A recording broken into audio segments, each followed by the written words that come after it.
Durant la vigile pascale, hier soir, nous avons entendu l'annonce de cette bonne nouvelle de la résurrection faite aux femmes qui se rendaient au tombeau. Et le prédicateur a souligné hier le courage de ces femmes au moment de la Passion et le matin de Pâques, en se rendant au tombeau, alors que les hommes, les disciples, pendant la Passion, notamment les trois choisis par Jésus, Pierre, Jacques et Jean, et les autres aussi, avaient fui et abandonné Jésus. Alors en ce matin de Pâques, l'évangile de Jean nous montre aussi que les hommes, je ne dirais pas ont été à la hauteur, mais ont aussi, à leur manière, participé à cette résurrection. Et je m'adresse spécialement à tous les hommes ici, notamment les jeunes pères de famille, qui sont nombreux à être venus participer à ce Triduum pascal avec leurs familles, leurs enfants. Et je voudrais avec vous souligner à travers la figure de Jean cette foi naissante de la résurrection. Saint Jean qui, le premier, a posé cet acte de foi, sans doute encore un acte de foi imparfait, mais cet acte de foi, il vit et il crut. Alors pour essayer d'entrer ensemble dans ce qu'a vécu Jean, cet homme qui, le matin de Pâques, s'est mis à la suite du Christ ressuscité par cet acte de foi, j'aimerais partir de ce que souligne le père Cantalamessa. Le père Cantalamessa, c'est le prédicateur du pape, et cette année, comme chaque année, il a prêché la retraite du carême, et dans ses prédications, il dit que dans l'évangile de Jean, Jean nous parle de deux résurrections. Il y a deux résurrections que manifeste bien l'évangile de Jean.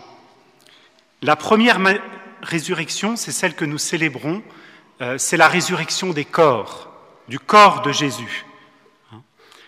C'est celle que nous allons proclamer dans le credo.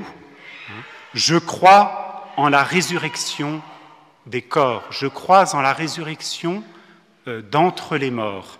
Voilà ce qui nous réunit, voilà ce à quoi nous sommes invités aujourd'hui à faire cet acte de foi, comme l'a fait Jean à travers le signe du tombeau vide, croire en cette résurrection des corps. Et on sait bien que pour nos contemporains, même parfois pour les croyants, eh bien ça demande un véritable acte de foi, de croire en cette puissance de Dieu qui a ressuscité son Fils Jésus.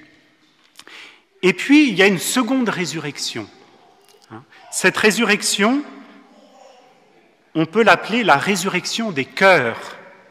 Ce n'est pas simplement le corps de Jésus qui ressuscite, c'est aussi à Pâques le cœur des apôtres qui renaît, qui est renouvelé dans cet événement de la résurrection.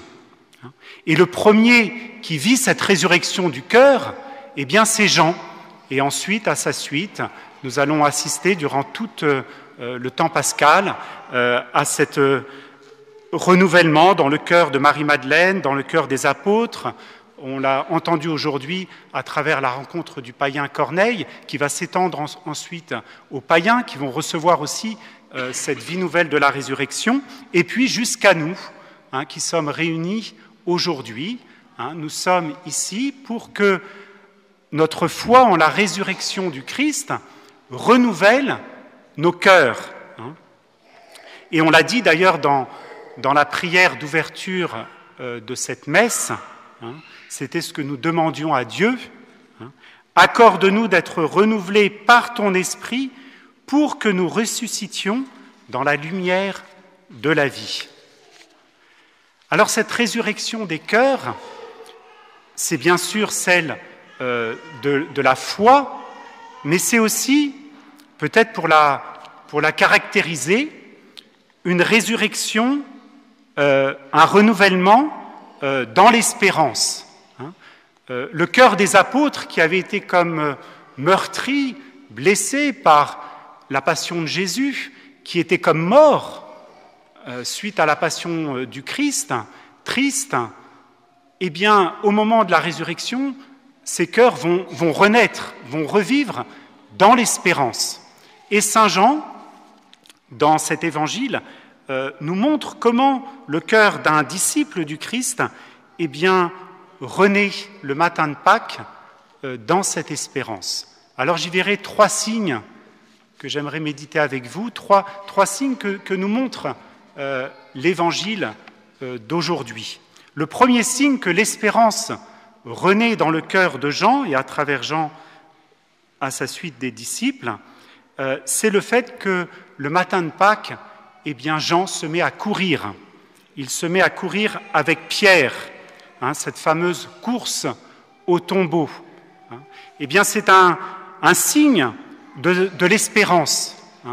Être dans l'espérance, c'est de nous mettre en mouvement, c'est de ne pas rester statique, c'est aller de l'avant. L'espérance nous fait nous bouger, même physiquement, d'abord spirituellement dans notre cœur, et elle nous fait avancer. Alors nous pouvons nous poser la question aujourd'hui, en ce matin de Pâques, eh bien, quels sont ces lieux dans notre vie où nous avons besoin de cette espérance, de nous mettre en marche, de nous mettre en mouvement dans notre travail, dans nos relations, dans notre désir d'être au service de l'Église, dans notre désir de témoigner du Christ. Quelqu'un qui vit de l'espérance, eh bien, il est dans cette dynamique. Et c'est ce que nous montre l'Évangile d'aujourd'hui à travers cette course au tombeau de Pierre et de Jean. Et puis le second signe, c'est le geste que fait Jean lorsqu'il arrive au tombeau. Avant d'entrer dans le tombeau, il y a ce geste de laisser passer Pierre devant. C'est un signe de la manière dont Jean respecte l'autorité de Pierre. On l'a souvent interprété de cette manière-là. Jean respecte l'autorité de Pierre et il le laisse passer devant. Vivre de l'espérance de la résurrection, c'est aussi être renouvelé dans nos relations les uns à l'égard des autres. On le voit bien pendant tout ce temps de la résurrection, on l'a entendu aussi aujourd'hui dans ce discours de Pierre à Corneille, cette rencontre de Pierre qui va dans la maison d'un païen, Pierre qui accepte de se laisser bousculer, qui accepte de laisser tomber ses préjugés. Un juif ne va jamais dans la maison d'un païen. Et Pierre accepte de faire ce pas qui va lui coûter, de se rendre dans la maison de Corneille. Et là, il se passe cet événement extraordinaire. C'est la première effusion de l'Esprit Saint. L'Esprit Saint descend sur Pierre. Voilà un autre signe que nous vivons dans l'espérance. Quand nous sommes renouvelés dans nos relations avec les autres, quand nous acceptons de faire ces petits pas, comme l'a fait Pierre, comme l'a fait Jean, en laissant passer Pierre devant, de faire ces petits pas qui, parfois, nous coûtent et qui peuvent aussi permettre au Seigneur de réaliser de grandes choses, de faire renaître en nous cette espérance. Et puis le troisième signe, c'est la fin de cet évangile, Jean qui entre dans le tombeau, et en entrant dans le tombeau, il vit et il crut. Saint Jean souligne qu'avant de croire, Jean vit, il voit, il porte un nouveau regard sur les choses. Il ne s'arrête pas à l'extérieur, mais il découvre dans la pauvreté du tombeau vide, dans la pauvreté des signes qui lui sont donnés, il perçoit dans la foi la résurrection du Seigneur, la présence du Christ ressuscité. Et c'est bien ce que réalise l'espérance. L'espérance nous fait voir ces biens, comme le dira l'Épître aux Hébreux, la foi est la garantie des biens espérés. L'espérance nous fait voir au-delà. Elle est cette encre qui nous fait voir les choses au-delà de ce que nous pouvons percevoir. Nous l'avons entendu aussi dans la lecture de l'Épître aux Colossiens, cet appel de saint Paul. Si vous êtes ressuscités avec le Christ, recherchez les réalités d'en haut. C'est là qu'est le Christ assis à la droite de Dieu. Pensez aux réalités d'en haut, non à celles de la terre. Saint Paul nous dit par deux fois, recherchez, pensez à ces réalités d'en haut. Soyez préoccupés par ces réalités d'en haut. Ça ne veut pas dire qu'on ne doit pas être préoccupé aussi par ces réalités terrestres de notre monde, mais le Seigneur veut que nous les regardions d'une manière nouvelle, avec un regard nouveau, avec un regard d'espérance.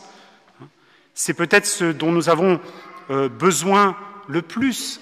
Jean ne s'arrête pas au tombeau vide, Jean n'arrête pas à l'absence et à l'échec à travers le signe du tombeau vide, mais il voit à travers ce signe la victoire du Christ ressuscité. Nous aussi apprenons à ne pas voir dans les événements du monde, de nos vies personnelles, seulement les catastrophes, seulement les échecs, mais le Seigneur qui est là, qui agit. Alors, aujourd'hui, en ce dimanche de Pâques, demandons, en étant fortifiés dans cette résurrection du Christ, de pouvoir vivre aussi, chacun d'entre nous, cette résurrection des cœurs qui a commencé le matin de Pâques dans celui de Jean, qui est un renouvellement de notre foi et de notre espérance, et qui va s'étendre tout au long de Pâques aux autres disciples. Et nous l'avons entendu dans le chant de Marie-Madeleine qui se rend au tombeau, qui témoigne de ce qu'elle a vu en chemin. Le Christ, mon espérance est ressuscité.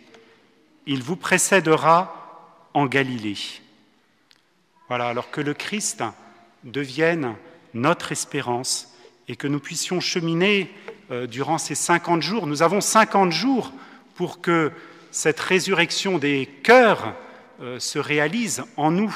Nous avons ces 50 jours de Pâques. N'oublions pas que Pâques, c'est comme le carême, c'est pas le grand temps du relâchement, c'est le grand temps de la préparation à recevoir l'Esprit Saint qui est donné en plénitude le jour de la Pentecôte, l'Esprit Saint qui est cette charité du Christ qui est donnée aux apôtres pour qu'ils puissent être témoins de cette résurrection, témoins de cette espérance. Alors demandons-nous aujourd'hui de nous mettre en chemin et de pouvoir être, durant ce temps pascal, d'être renouvelés dans notre foi en la résurrection du Christ et de vivre dans l'espérance de cette résurrection des cœurs.